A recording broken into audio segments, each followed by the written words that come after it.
Welcome to Country Fried Rock. I'm your host, Sloan Spencer. This week, I'm talking with Mick Harrison of the Knoxville, Tennessee-based band Mick Harrison and the High Score. I originally became familiar with Mick Harrison's music when he was still part of the V-Roys, a regionally acclaimed band with fellow Country Fried Rock alum Scott Miller, and even an original member before they recorded their first album, John Paul Keith. The band was on Steve Earle's former record label for 3 fantastic records. But Mick Harrison is not just his musical past, as he joined forces with the band The High Score to continue to make fantastic roots rock. Mick Harrison and The High Score today on Country Fried Rock. My guest today on Country Fried Rock is Mick Harrison of Mick Harrison and the High Score, and we're going to switch the phone off a little bit with Robbie Trosper as well. So welcome. Hey, thanks for having us. I'm glad to make this happen.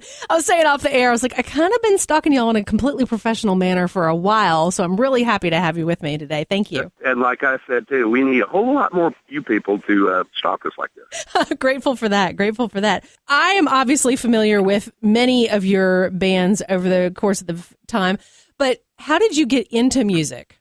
Well, actually, I got into it by my dad needed a rhythm guitar player so he could sit around and play his leads.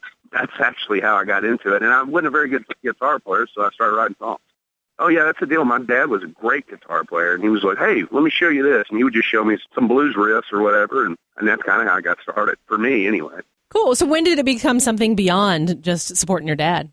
When the V-Roys asked me to join them. I mean, I've just been goofing around in West Tennessee forever, and they asked me to join and make a pretty big move to Knoxville. That's when it got real. I hate to even say that, but that's really when it got real. V-Roy's regionally beloved band, and I think we've now had all of y'all on the show individually. Really? I think so. Well, I'm sure you had Scott on there. One of our most popular programs ever, as a matter of fact. Perfect. Of course he is. But I think he's tending cows these days for the most part. Oh, yeah. Everything now, record, art, even record titles, whatever, has got something to do with cows. I first got to know you then as joining up with the V-Roys. You came in on the last record for the band, is that right? Yeah, John Paul Keith, he was in before they actually signed. I don't know what happened. They called me up, and I took his place, and yeah, I was right on the top of it. Y'all had a nice ride for 5 or so years, and then it was like me and Robbie actually formed a band after that. When the V-Roys called it quits, we formed a band called The Faults. I don't know, we did, about a year and a half or something like that. Then I got asked to be a sideman in Super Drag, so I did that for a while. And then me and Robbie reformed after that. So y'all are longtime professional buddies. Oh, yeah, believe me. I mean, me and Robbie's been in bands together way longer than I've been in any other band combined. Hey, this is Mick Harrison from Mick Harrison and the High Score, and you're listening to Country Fried Rock. Hey, y'all, this is Sloan Spencer, the host of Country Fried Rock. Those of y'all who listen on our podcasts, it's a quick hit of just the conversation. If you want the full radio program with all the songs that we talk about, ask for it on your local radio station, joining 20 other stations across the country. Get the goods at countryfriedrock.org. I've now got my other guest, Robbie Trosper, on the phone. Thank you so much for being with us. Hello, thanks for having us. So how did the High Score end up becoming Mick Harrison in the High Score? Well, me and Mick were in a band called The Faults, and as most bands do, they just kind of petered out. He joined Super Drag, and when he did that, I started my band called The High Score. Oh. So we started playing around Knoxville and put out an album and whatnot. And then Mick started working on his solo CD called Paul Bear's Shoes. I remember hanging around the studio with him and Don Coffey Jr. and just watching them record, and I really liked the song. And I think at that point, Super Drag was about to call it quits. So Mick was talking about, touring, and I said, hey, man, if you need a band to back you up on this tour for your album, the High Score would be all about it. And that's just kind of how it happened. And we started going out and playing as his backing band for Paul Bear's Shoes while still doing our own thing, which we tour some, but not as much as Mick. We still put out albums when we can, being his backing band. And I guess after a few years, it just kind of gelled as we're kind of a band. It started as, hey, we'll help you out. And then it's just like now we have such a good time writing songs together. It's kind of become a unit. It's been great. Tell me about this 7-inch that y'all put out back in November. there's a benefit in Knoxville called Wayne Stock, and it's a buddy of ours that writes for the Knoxville News Sentinel named Wayne Bledsoe. His younger son had passed away suddenly. You know, it was just terrible for everybody in town. So everybody wanted to do something to give back to Wayne. It just became like every year becoming like a charity event for something here in Knoxville. So every year, you know, the money goes towards something to help somebody here in Knoxville. So we got paired up. I guess it's kind of funny sounding, but it's not. A local legend, country music star, Con Hunley, just unbelievable artist that came out of Knoxville who just never became the George Jones top household name, but is 3 times the George Jones. Right. George Jones is. So just an incredible artist. We were asked if we wanted to do a show with him for Wayne Stock, and we just had just an unbelievable time getting to know Con and learning his songs. Through just talking to him, me and Nick came up with a couple of songs that were kind of influenced by Con Hunley. And we thought, well, we should, you know, it's our 10-year anniversary. We kind of have a bunch of songs in the works, but we don't have enough to put something out. Maybe we could just put out like this little tip of the hat to Con Hunley and just this great experience that we just had doing this show. So we put out this 7-inch of 2 songs that was influenced by that whole experience, and actually had Con Hunley come in and sing on one of the songs, Anytime You're Ready, which was just a huge deal for us and just a special kind of experience. So that was pretty cool. Wayne Bledsoe is the one that was like, you know, you guys should do a set with Con Hunley. And we're like, really? You think so? Would he do it? Yeah, I think Con would do it. And I'm like, I don't think he would do it. No, I don't really know. He called him up and he's like, those guys want to play my songs. It was kind of like, we were all like, I don't know, could this work? And we got together and we only practiced one time with Con. Now, Nick and the high score, we practiced a whole bunch because I wanted to come off just like, right. I wanted it to be great. You know, this guy had like the best session players in the world playing his music. So for us trying to learn the licks, you know, we had to like actually do our homework. You know, he came in our little dingy practice room that has like a huge poster of Iggy Pop and Motley Crue and the Rolling Stones and the Beatles. He comes in and the guy just starts singing and I'm like, oh my God, I was like, this made playing guitar for 15 years worthwhile. I mean, this is incredible. It was just a special kind of deal to get to play with a guy like that. And I think it made all of us better because the new album we're working on, after that, just giving us some momentum to really, you know, branch out and do some different stuff as far as chord structures and stuff like that. I know that y'all have some ideas in the works that are probably going to become a record in the next year or so. How is that developing for you all? I would say we basically have an album's worth of songs right now. We're just hammering them out in the practice room. February, as far as weather here in Knoxville, was really terrible, so we couldn't get together as often as we would have liked to. And now we have shows coming up, so it's hard to practice new stuff. But we have an album's worth of songs, and we're ready to go hit it. Hopefully, end of April. That's probably not going to happen. Yeah, midsummer. I mean, everything got wacky with the weather here, but no, I mean, we have the songs. Me and Nick, we get together Saturdays and work on new stuff, and then as you know, during the week we get together with the guys and start jamming on the ideas. But this album's really coming together pretty quick. It's been real natural as far as having to actually work on the songs. They're just kind of falling into place. Hey, this is Mick Harrison from Mick Harrison High Score. To check out our new record with Con Hunley, you can go to mickharrison.com. Hey, y'all, this is Sloan Spencer, the host of Country Fried Rock. We've had an incredible year with more people finding us on the radio and our podcast than we ever imagined. Thank you all so much. Careful what you wish for. You just might get it. Hey, this is Mick Harrison from Mick Harrison High Score. If you'd like to know any more about what we're doing touring-wise and what's going on, go to mickharrison.com. What's working for y'all as the band has been together long enough that things have kind of evolved over the years?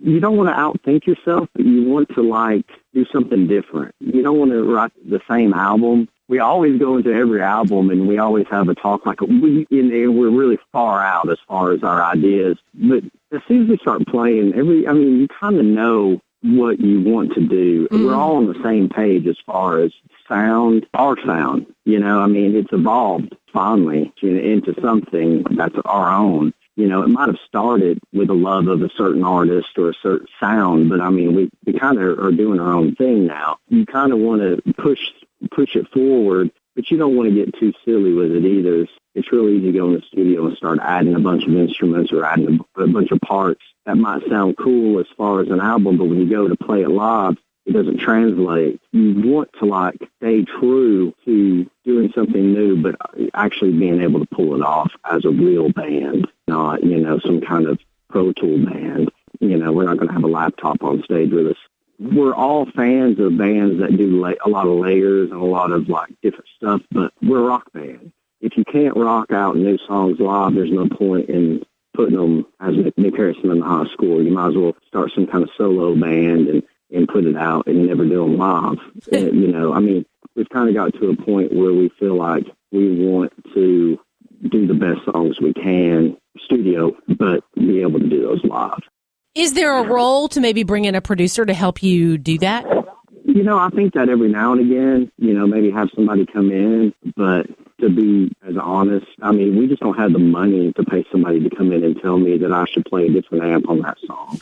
I'm playing a Fender Super Reverb, and maybe I should have played an orange amp, but I don't have an orange amp anyway. So it's not happening. It really doesn't matter for someone to come in and tell us we could be doing different, you know, have different tones or parts. We don't have the money for somebody to come in and give us that kind of constructive criticism. Jeff Lynne would be an incredible producer for us. I don't think we have the money. What are some of those realities of a band now? Really, it does come down to money and backing and that kind of thing. But there's also some opportunity to reach some fans in ways you probably couldn't have before. That's true, yeah. I mean, the internet puts everybody at an equal playing field, unfortunately. So, I don't know. I'm trying to figure that out myself. Sometimes you wonder, is it worth it to drive 12 hours and play a show in front of a few hundred people? Or should you stay at home and record a song in your bedroom and get a few thousand people to see it on YouTube? You have the possibility of going in the hole, you know, jumping in the van. So that's where we're at. What makes sense? Well, I mean, we just love to play. Jumping in the van and driving a few hours is not that big of a deal, but, you know, you've always get emails. People want you to go a little bit further, and can you make it work? And, you know, you know, there's money and all that kind of stuff. I mean, we all have full-time jobs. You have to get off work. You're going to jump in the van early Friday and try to make it 8 hours to get to, you know, I mean, it's tough. It's a tough thing. I mean, but we love playing, so we're never going to stop. And recording in our mom's basement for YouTube's not really our deal. We're always going to try to get out there and play in front of people, because that's the joy. I mean, you practice all this stuff. You want to look somebody in the eye and play it, and hopefully they'll like it. I've been playing music since I was 15. That was my very first show. I was 15 years old. I've been playing this whole time, and I've played shows in front of people, and I'm sure Mick would say the same thing. You play shows, and you see the same people every time you come into town, you see these people. You know, one time you see them, well, they just got married. Well, that's awesome. You meet the wife or the husband. The next, 3 months you come into town, well, now, they're about to have a kid. And then the next 3 months you come into town, you don't see them anymore. So they're gone. And then, maybe a year or two from there, they come back and they're like, hey, I'm just raising this kid, check out the photos on my phone. That's amazing, and that's just, it's life. And I don't get mad at anybody for that. When people don't show up to shows, I understand. You hit a certain, point in your life, things change, and you can't always make it out. I'm your host, Sloan Spencer. You can keep in touch with us on Facebook, but I really like Twitter, where we are at Country Fried Rock, ending with ROK. And if you want to see pictures of my shoes, my dog, and my lunch, stop by Instagram. But whatever way you like to hang out, stop by and say hey. Hey, this is Mick Harrison from Mick Harrison The High Score. Check out our new music. Go to mickharrison.com. You can get a physical copy, or you can do any downloads right from our website. So, hey, thanks so much for giving me a chance to talk with Robbie. Tell me more about the rest of the band. Oh, the rest of the band, man. The rhythm section, number one, they're awesome dudes. We all love hanging out together. You got to have that. Van Filler's on the bass guitar. Got great pipes, Brad Henderson, incredible drummer, also great pipes. We got a lot of vocals in this band. Working on these new songs, they just get it. I know y'all are working up new music. How is it developing and moving y'all forward? I think a little bit had to do with the Colin Hunley thing. Sent us in a little bit of a different direction, a little bit more experimenting. And I know me and Robbie have talked in the past. It's like, we need to start, and we listen to like R&B music, thinking along those lines a little bit more. Maybe it's not going to translate and sound like R&B record, but it kind of gave us, a little start on some of these new songs, thinking differently. So what kind of stuff?